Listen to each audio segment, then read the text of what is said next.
Good morning everyone. So in today's session we are going to see part 2 of the lesson light, sound and force.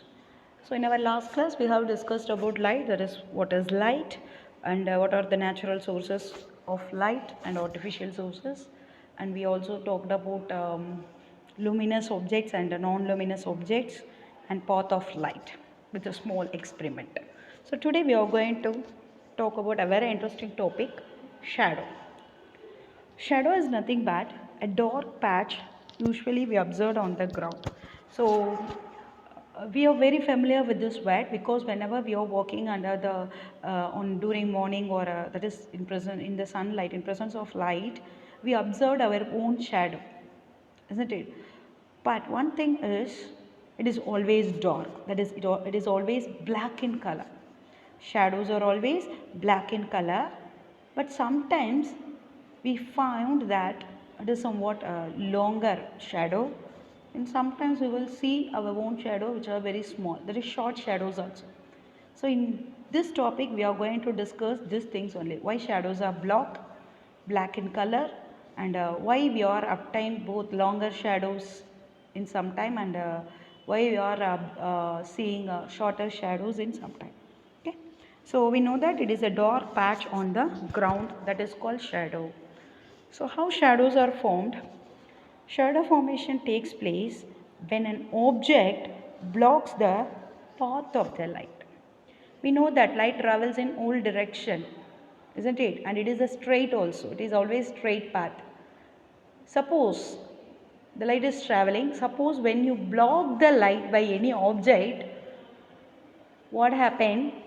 The other side of the object, suppose if it doesn't, when the light doesn't enter, that portion alone become dark. That is called shadow. For example, in this picture the light rays are coming, and tree is an object which is blocking the rays of this light coming from the sun. So this region doesn't receive the sunlight, so it becomes dark. That is called shadow. Have you understood? Suppose, so what do you mean by shadow? When an object blocks the path of the light, the shadow will be formed. When it blocks the light, isn't it? So now you can ask a question that whether all the object is blocking the light. No, some objects are only blocking the light. That only we are going to see in the next slide. Okay, so first just generally you know that what do you mean by shadow? Shadow is black in color. How it is formed? It is formed by an object when it blocks the path of the light. Okay, the shadow will be formed when the object blocks the path of the light. And I told sometimes we are getting a longer shadow, sometimes the shadows are very short. That only we are going to see. The long shadow and short shadow depends upon the light, falls on the object, and also the position of the light. Suppose here see the picture, in all A, B, C, D, E, the same houses are present. What is the difference? The position of the sun is different, isn't it? Check, in all the picture houses are same, but the position of sun, here it is in diagonal position. For example, in option A that is given, A it is diagonal to the right hand side, option B it is slightly diagonal in left hand side, isn't it? And option C it is exactly right side, option D it is straight, that is center to that, or that is exactly top of the house, and option E it is exactly to the left.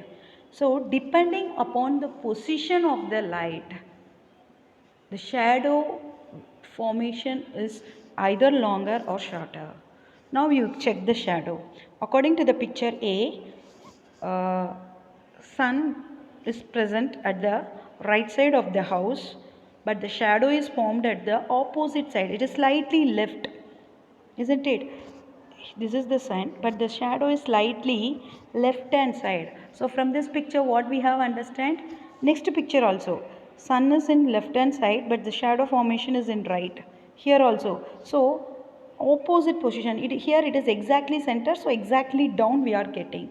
So always shadow will be formed opposite direction.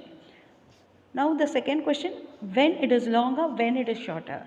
During sunrise, that is during the morning and the evening time, the shadows formed will be longer in length while compared to the noon. Because in noon means what? Check the option picture D. It is exactly above the top of the house, is it? It is exactly above to the top of our head.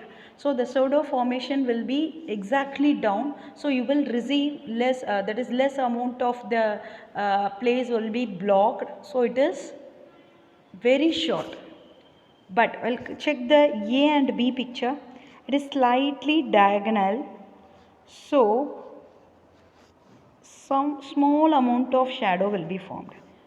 When it is exactly to the right hand side or left hand side, you will receiving longer shadows, which means that during morning and evening time, sun should be in either east or west direction, isn't it? Sunrise, while during sunrise it should be in exactly to our right, that is a east direction.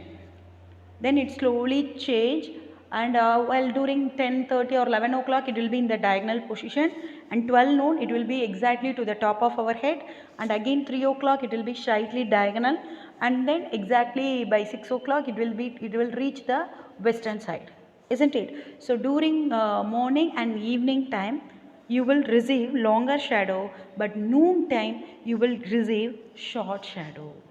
Okay. Next, types of objects. So I told in shadow formation, objects are blocking the path of the light, so that only shadow will be formed. And I asked that whether all the objects are blocking the light. No. There are some objects which will allow the light to pass through. Some objects only are blocking the light. So that classification only we are going to see here, types of objects. When the light falls on the object, some objects what they are doing, they are permitting the light to pass through them. Those objects are transparent object. Transparent means you can see the opposite side very clearly. For example, a glass window. In our school, you people very well know windows, and windows are all transparent. Why? Because they are made of glass, isn't it? So that inside the class, if you are, imagine you are sitting inside, and through the window also you can able to see the trees, vehicles are passing, birds are flying, everything you can able to see. Why? Because those glasses are very transparent, which means that what? It will allow the light to pass through. Because we know that light, with the help of light only we can able to see anything. In first part 1 also I told, isn't it? Light enables us to see object. Because that's why only I told glass is a transparent object. That's why only we can able to see the things which are present behind the glass. But some objects never allow the light to pass through. Those objects are called opaque objects. That is, for example, wall, chair, cupboard, books, even ourselves. Even ourselves. Suppose I am standing in front of you. Okay, and I am keeping one thing in my hand, and I have tied it, I stretched it back of myself. Can you able to see? No. Why? Because I am an opaque object, you cannot find anything. Okay, and wall, imagine one wall is there, can you able to see through the wall? Because light never allow the wall never allow the light to pass through. That's why we cannot able to see who is standing or sitting behind the wall. So they are called transparent and opaque objects. This is the general classification. So transparent means what? Objects which allow the light to pass through, they are transparent objects. Objects which are not allowing the light to pass through, they are opaque objects. Here some examples are given. For example, glass window, fish bowl, glass, those are all transparent. Bricks, wall, egg, those are all opaque objects. So with this, light has been over. Now we are going to see about sound. So sound is nothing but a mode of vibration or waves we hear. We cannot see the sound, but we can hear the sound, isn't it? Why? Because it is a mode of vibration. Otherwise, we can say a waves. By this only sound is created. And there are various kinds of sounds. For example, we know that in your lower grade itself you have studied different animals create different types of sounds. For example, elephant, trumpets, horse, neigh. Then you can say snake hisses. So even different animals make different sounds. Now I am going to introduce a new word, that is tintinnabulation. Repeat yourself. Tintinnabulation. It's very sweet, no? Tintinnabulation, which means sound of bells. We know that bell sound, but different sound bells are there. First, think about our school bell. You very well know about that sound, isn't it? Because you people obviously are mostly hearing that sound, school bell. That sound is different from cycle bell. You are both, I know most of you are riding the cycle, I hope so. And you are having bell in your cycle also. That sound is somewhat different from school bell sound. Church bell or temple bell. That sound is also somewhat different. Chime means the picture is given. Chime. It's a very small, sweet sound. When the breeze hits on it, it will make a very small sound. That is soft sound. That is chime. Bong sound. Alarm bell. Nowadays, in phone itself, we are keeping alarm, isn't it? That sound. Doorbell sound. Doorbell, house bell or office staff bells, shop bells, they are somewhat different. So there are, even though they are all bells, each one creating different sound of bell, isn't it? So this is called tintinnabulation. It's a very new word for you. Repeat yourself at least 5 times. Tintinnabulation. Okay. And so generally, so there are so many different types of sounds are there. So we are going to classify all the sounds into 4 different types. Soft sound, loud sound, pleasant sound, unpleasant sound. So we are classifying all the sounds into 4 categories: soft sound, loud sound, pleasant sound, unpleasant sound. That is, some sounds are very soft to hear, some are louder sounds, some are pleasant sound, some are unpleasant sound. Here some examples are also given. The first one is dripping of water from the tap. Suppose if you doesn't close the tap properly after brushing your teeth or bathing, what happened? The water will drip out from the tap, isn't it? That sound is very soft sound, very slow sound. Loud sound, alarm bell.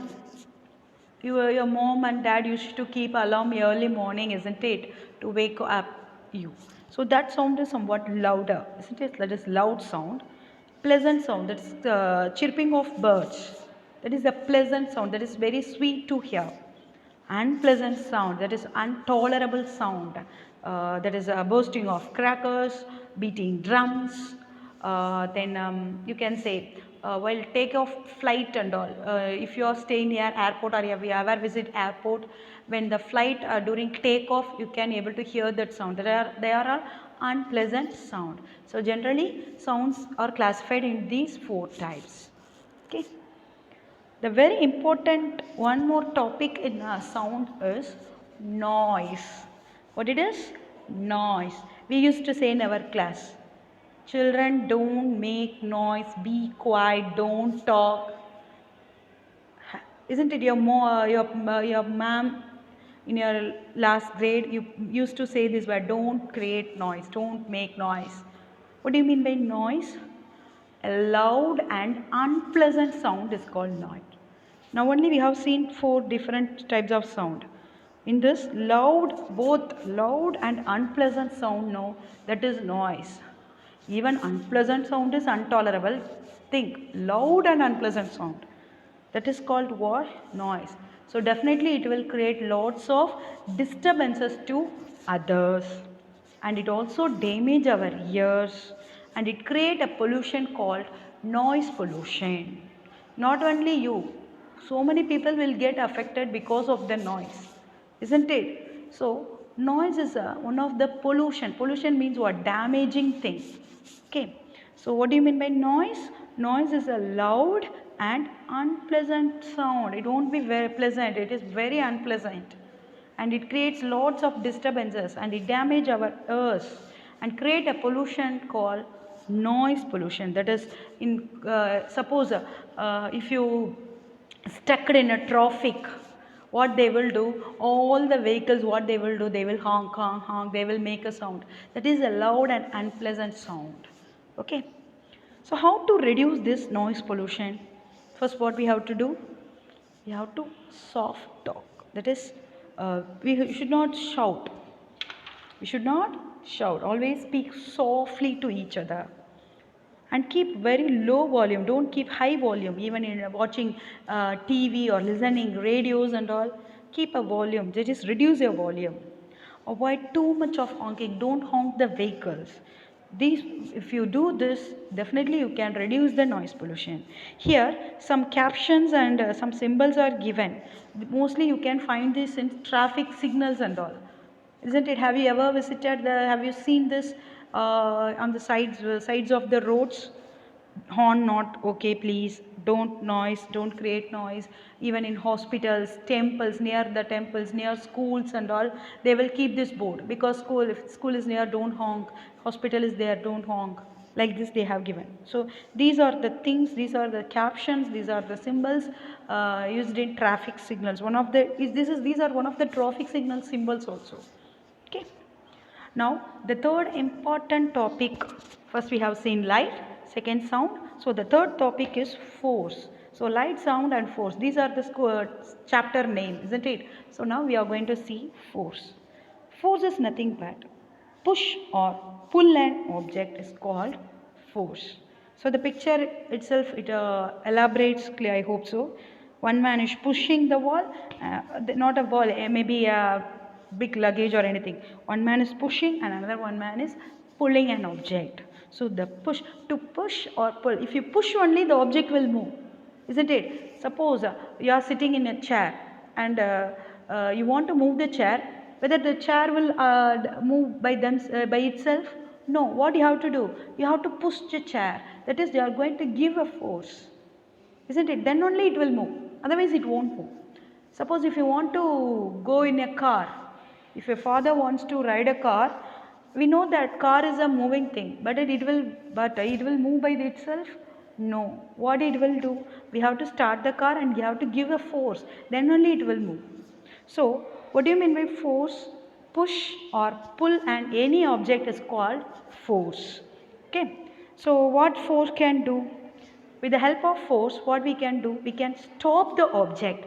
For example, a ball is coming towards you. Suppose if you doesn't do anything, what it will happen? The ball hits you, isn't it? So to avoid from that hit, what you have to do? You have to catch the ball, or by stopping the ball. You have to give one force, then only the ball will stop. Otherwise, it will hit on your face or hit on yourself in any parts of your object, isn't it? Here the pictures are given. A ball, first one is football. So the goalkeeper, what he is doing, he is stopping the ball by giving an opposite force to the ball. Second one, hockey. Even in cricket also, we have to stop the running ball by giving a force, then only the ball will stop. So to stop the object or to move the object, to stop the moving object, we have to use force. Second thing, by force you can change the direction of the object. By force you can change the direction, not only by stop, you can change. Suppose you can't stop, but you can change the direction. Suppose very well known as cricket. One man will throw the ball and another man will hit the ball, isn't it? That is, a man is throwing the ball and it will go in one direction. The man going to hit the ball, no, what he is doing? He is going to change the direction of the ball.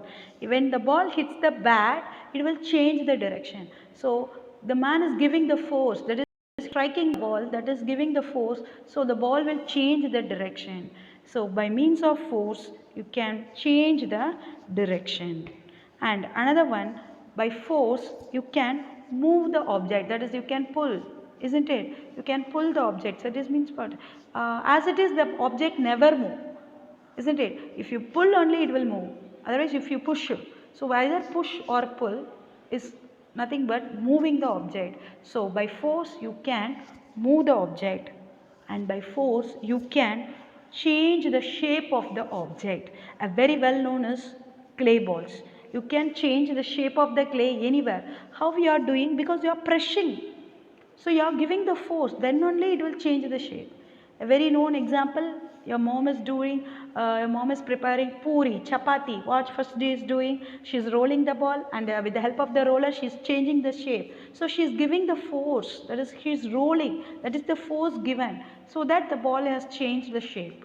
So by force, four things are happening. What are the four things? You can stop the moving object, you can change the direction of the moving object, you can move the object, and you can change the shape of the object. Okay, so force helps us to do these things. And one interesting thing is tug of war. Have you seen this? That is, a long rope will be given, and two teams will be separated. One team, both team will be in the opposite direction. What they have to do? They have to pull the rope, and each of them will do. That is one. Here, imagine this is group 1 and this is group 2. What they will do? They will pull the rope towards them. This team wants to do this direction, and this team, what they will do? They will do direction. This is called tug of war. Okay, because of the strength, definitely one team will win, another team will lose. So this is also a best example for force, because both are going to apply the force, then only they can able to pull the thing. Okay, so with this lesson has been over. Go through the video again, then only you will get the clear idea. Thank you.